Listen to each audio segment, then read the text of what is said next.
Yo, guys. Hi. Hi. Hang on. Let's just adjust this camera. It's a bit, Okay. I'm trying to adjust this camera, but it keeps moving every time. Okay. Where was I for this one? This is part 2 of Sicut. I can't even pronounce that shit. Apparently it means something. I'll probably figure that out later, but it's in a different language. The title of this one, I'm just gonna say Fear the Walking Dead Season 2, Episode 6, Part 2.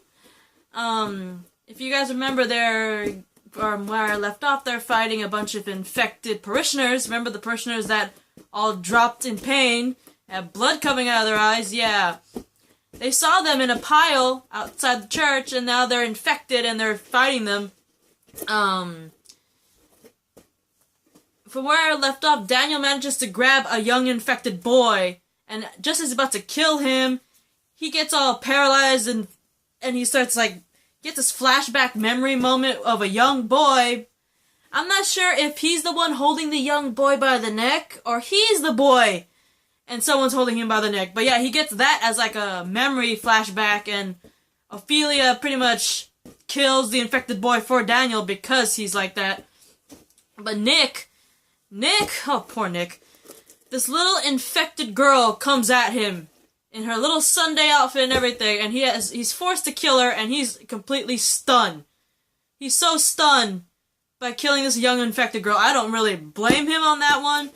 And then there's Madison, who gets overcome by an infected and fights for her life. And maybe 2 feet away from her is Chris, and who could easily just helped her. But no, he just stands there and watches her struggle with the infected and does nothing to help her, right? So I think he's neglecting to help her, mainly because his little conversation with his dad when he found out that Madison was the one that was worried about him, because Madison was the one that said Reed was not infected when Chris shot him. And Chris was devastated because, he thought that Madison, believed him and all that shit. And because he found out that she didn't really believe him, I think that's the reason why he's just standing there and letting Madison fight this infected by herself. And Alicia notices this and screams at him for not doing anything and saves Madison herself, right? And poor Nick, he's still so stunned about killing a girl despite the fact that, it's infected. The fact that he killed a little girl is still shocking to him, so he's just sitting there shocked, blank faced. I don't even blame him on that shit. If I know that she's infected, but if I had to kill a little kid, infected or not, especially if you've never killed anyone before, especially a little kid, that shit will do things to you. If I was Nick, I'd probably react the same way. I understand that, the little girl's infected and she's coming at me and I have no choice.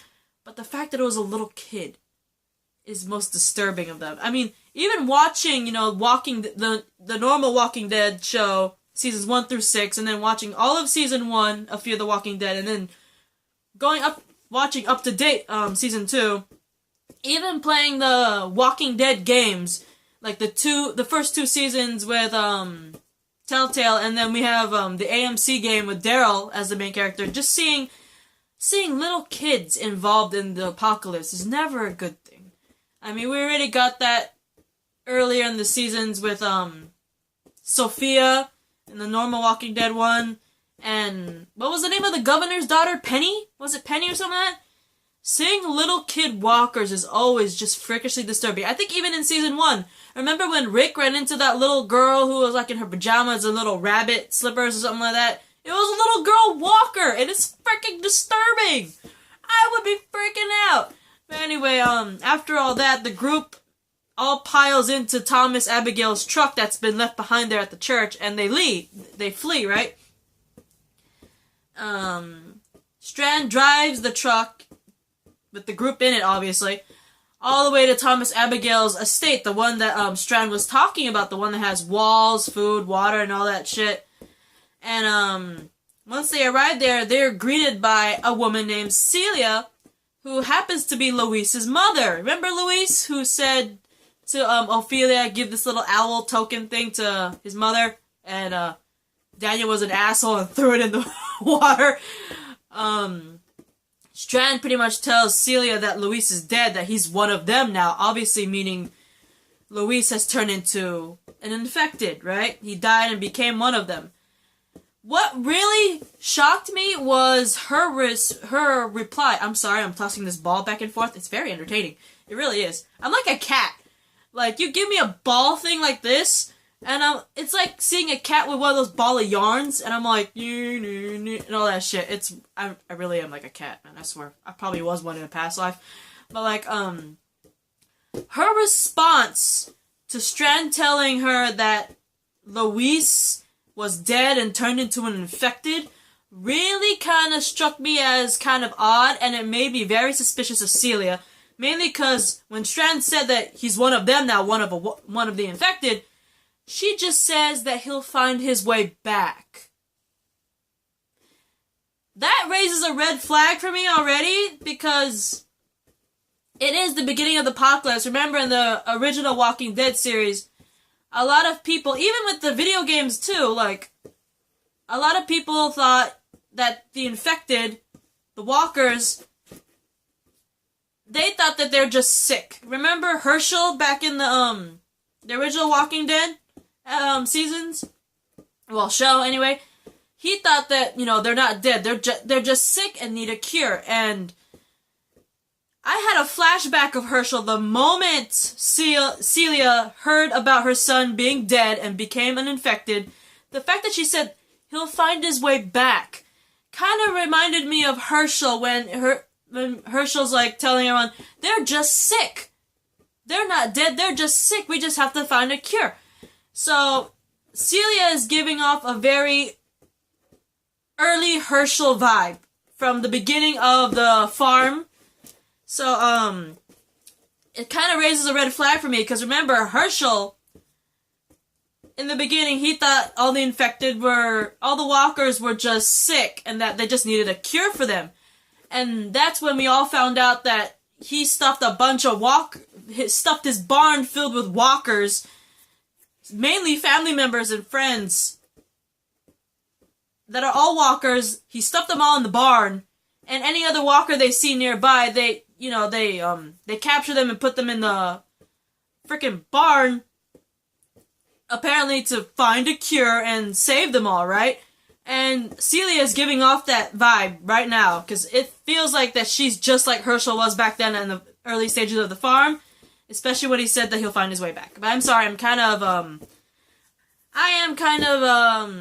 how do you say this? Ranting a little bit, but that is what I thought when I first saw Celia, and the fact that when I heard her say the words, he'll find his way back. It kind of gave me that kind of vibe. But anyway, one of the maids that is there on the premises of the estate asked the group to check in their weapons, and that already is another red flag for me, because it's like, okay, these guys obviously have the good life, they're protected and all that shit, but the fact that you get Celia, who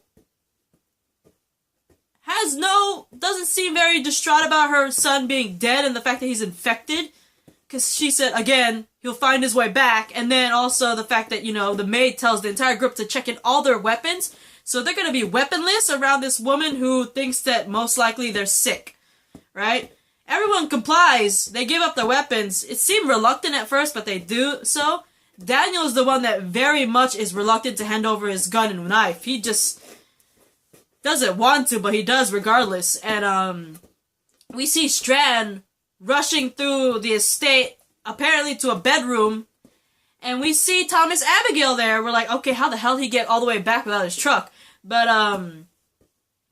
unfortunately, we see that Thomas has a blood-soaked bandage on his arm, and it turns out that he actually got bitten.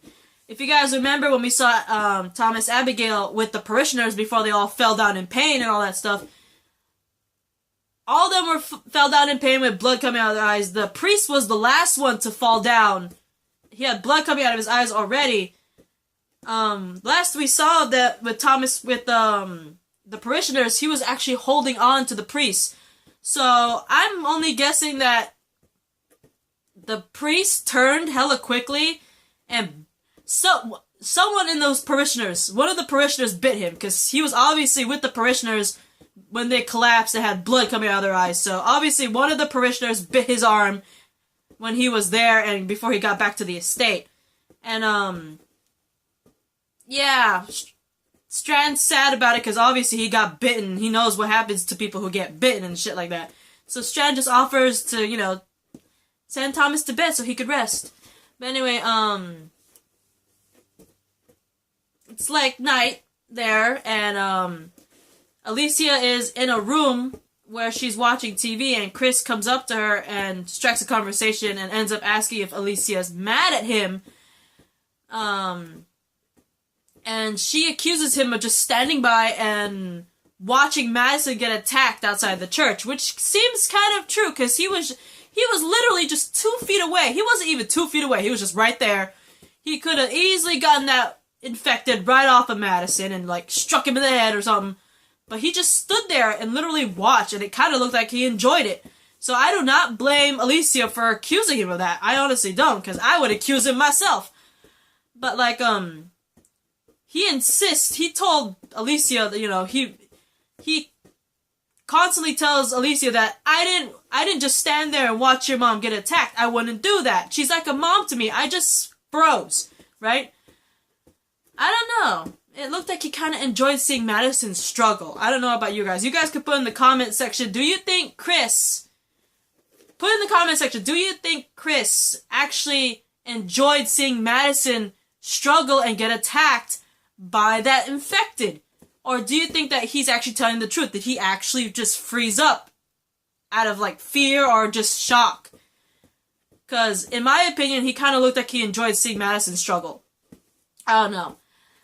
But, like, when Alicia says, you know, when Alicia pretty much still instigates that, you know, her accusations and all that stuff, Chris, he's very hurt that Alicia doesn't believe him and all that shit. And he even goes as far as to threaten to hurt Alicia if she tells anybody that the accusation about the fact that he was standing there watching Madison get attacked. That definitely is a red flag, for sure. He actually threatened to hurt Alicia, who's practically his sister, if you think about it, if she told anyone what she saw, which what she saw was him just watching Madison get attacked. So, I'm kind of worried for Alicia and Madison here. I'm really worried of Chris's mentality. Like I said before in the previous video, he looked like he enjoyed killing the walkers, especially in that plane one. And the fact that, you know, yes, he put that guy out of his misery because the guy asked him to in the plane. But even after he killed the guy, he kept hitting him. Like, he enjoyed it. And I was kind of worried about that. About Chris's mindset. The fact that he enjoys killing. And it furthers my suspicion when you see him watching Madison struggle for her life against an infected. He's just standing there. And the fact that he threatened Alicia when she said that she was going to tell. Oh no, he threatened Alicia if she tells. And it's just, I'm worried about Chris. I'm worried about, of course, Madison and Alicia's well-being because of Chris, and I'm worried about Chris's mindset, because I think he's literally going cuckoo, guys. I really think he is. But, back in the kitchen, Nick has a conversation with Celia that Luis asked for her when he died, right? So I'm only guessing that is what Luis was whispering to him about. I don't know. But anyway, Celia just calmly explains to Nick that the dead have always walked amongst them. The only difference is that now they could see them. And now that's kind of creeping me out. It really is that she says something like that, but she does have a point. There are some religious beliefs that, you know, the dead are already walking among us. They're just invisible to the eye. She's just reciting some religious shit, but at the same time, it kind of worries me that that's her mindset, and I'm running out of time. Well, I will have a part 3 to this. I never thought so. I probably ranted about the whole Herschel thing, but I'll see you guys in the next video. Bye.